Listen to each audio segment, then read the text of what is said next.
All right guys, so first thing we're gonna do here is work on Sean's car. We've got the boost gauge and we've got the water temp gauge. If you come down here real quick, you'll see that he already has an SPW water temp and a boost gauge from SPW also.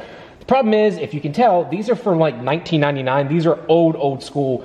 Like the lighting on it's terrible. It just, in general, these just don't look all that great. So what we're gonna do is remove the 2 screws up top here and then this piece pops out. These then slide out and we'll disconnect the wiring.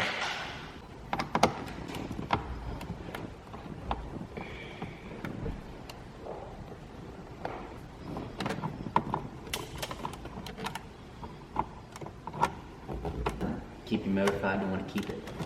Kind of, sort of.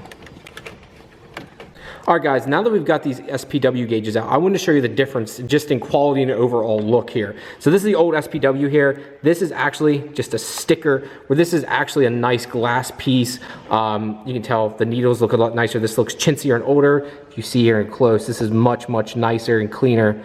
More defined too. See the sweep goes the whole way around versus this little bit here. So you had very little room to know what your temperature is at, where this would be more accurate. If we look at the back side of it here, this used what I said I hated earlier. It has these prongs on it and you use 2 screws to mount these up, where the new one uses a screw and actually uses the entire gauge itself to go on. This uses like a metal piece in the back to use 2 prongs to hold this on, which I hated. If you see too, this is all wired in directly. So if you look off the back of these 2 here, this had these 2 chintzy wires and then you had to make your own. This is all pre-wired in, gives you all the correct length with proper instructions.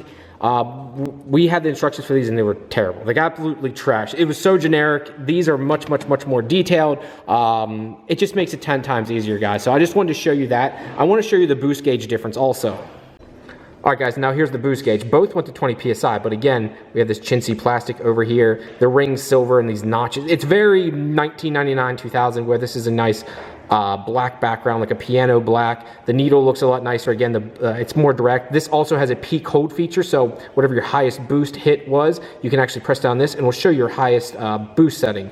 So that's a nice feature also, where this didn't have any of that. And again, this was, Sean thinks it was reading properly, but we have no idea. We have no idea. We realistically don't think so. And again, if we look at the back of them here, you'll notice this actually has a boost reference directly inside of it, where the new gauge actually uses one right at the manifold, which is the proper way. This had to run in a vacuum line the whole way from the motor up to this gauge, which can be kinked, and I don't think this was ever reading right because it was showing like 20 PSI, which is not right, where this actually has wiring with a loom that is all included, and then you take this boost reference and put it right on the manifold. This is the proper way to do it. This is the way you're supposed to do it, guys. So I just wanted to show you this.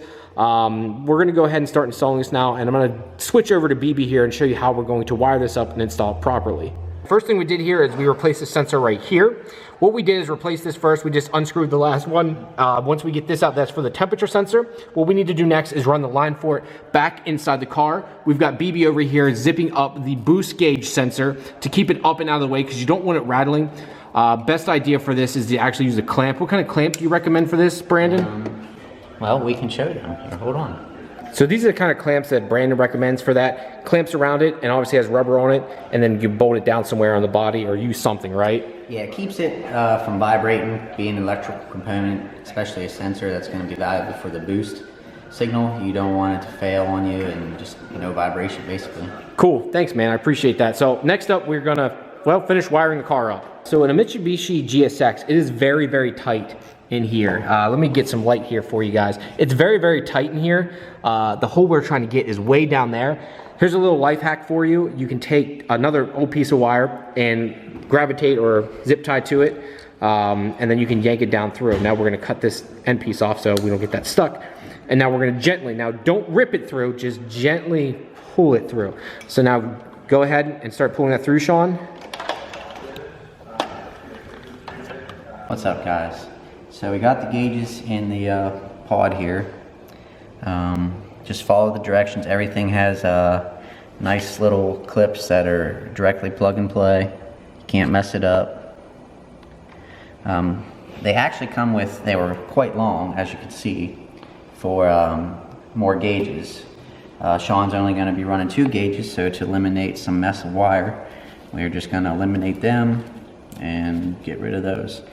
For power on the gauges, we have a add a fuse add a circuit. Just an easy way, that way you don't have to cut any factory wires, goes right into the fuse box, maintains the fuse that is already there, and is adding another fuse to protect the circuit for the gauges itself. And your ground will just go to any chassis ground. Make sure it's a good one. Also in the kit for the water temp, you have an eyelet ring here. That's just going to go onto the signal wire from the water temp. Run it right to the sensor and bolt it on. Everything else, your power wires, all just pins together. Follow the directions for your what goes to where. Red is your 12 volt switched.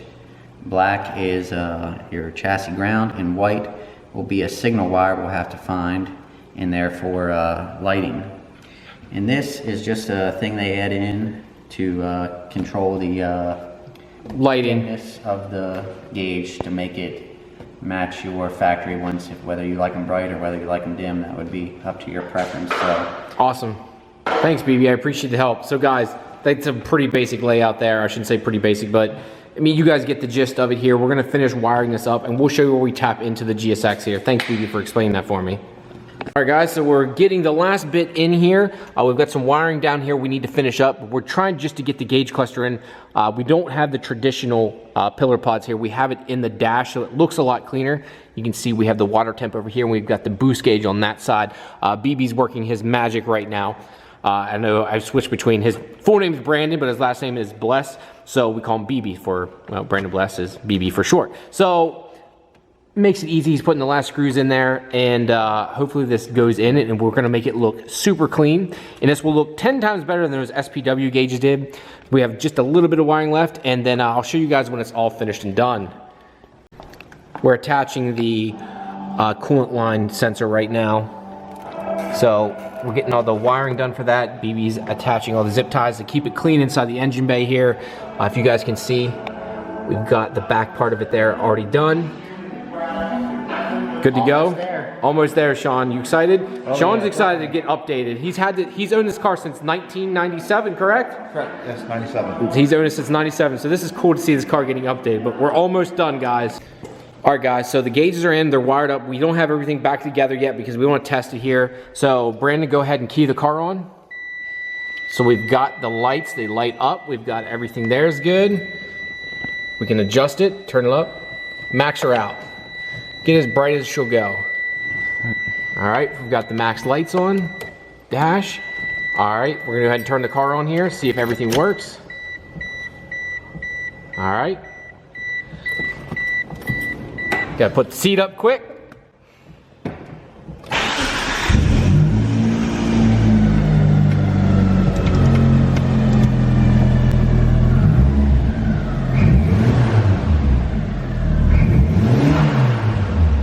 There we go, boys. She works. That's awesome, man. Thanks, Brandon. Sean, you're good to go now, bro. You excited, man? This is awesome. So cool. all right, guys.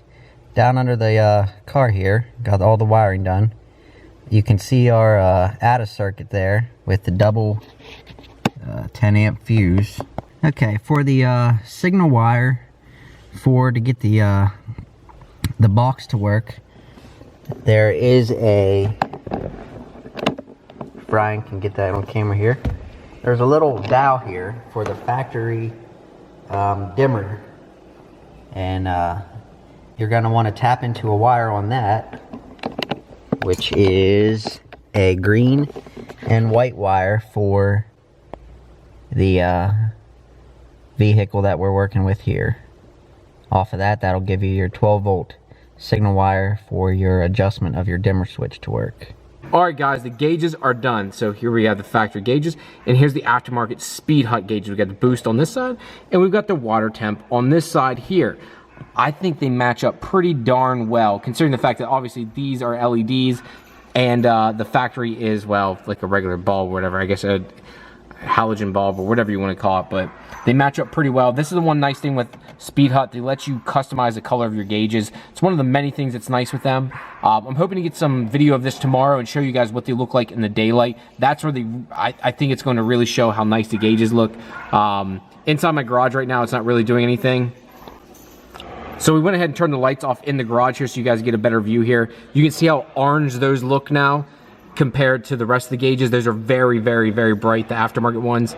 I really like the way this looks, but they look almost OEM. I freaking love the way this turned out. It's the next day here, guys. Everyone's gone, as you see. I'm opening the garage doors because I kind of got to play musical cars here this morning. I got to move this around because I got to put the Super here because I need to get the MR2 out because I want to drive that some. But I also want to make sure the temperature gauge works on this. So I'm literally going to pull this out, move it over here, let it sit outside for a little bit because I want to make sure the temp gauge is properly working. His old one would literally shoot up to like 240 degrees. Well, if that's actually true, we've got some serious freaking issues. So I'm hoping that wasn't the case. So we're going to try turning it on here and, well, see how it works. Put the key ignition here. I rarely get to drive this car, but I love that it sweeps down like that. Sweeps up. Ooh, a little bit of rattle, but nothing crazy. How much gas does he even have? Like, almost none. Typical Sean.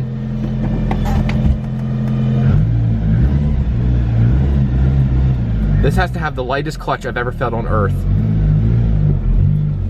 Guys, so we had to make some adjustments here. We're gonna open up the garage door here for BB real quick. So I'm not sure if you guys knew this, but BB has a GTR. Yeah, it's loud. Very loud. We just have to move it because we have to get this car out so we can test it here. Told him just to park behind the Supra, but it's loud.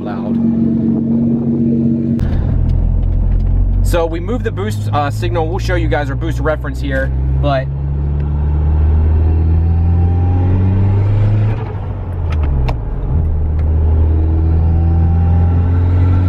look, it's going to 20 PSI.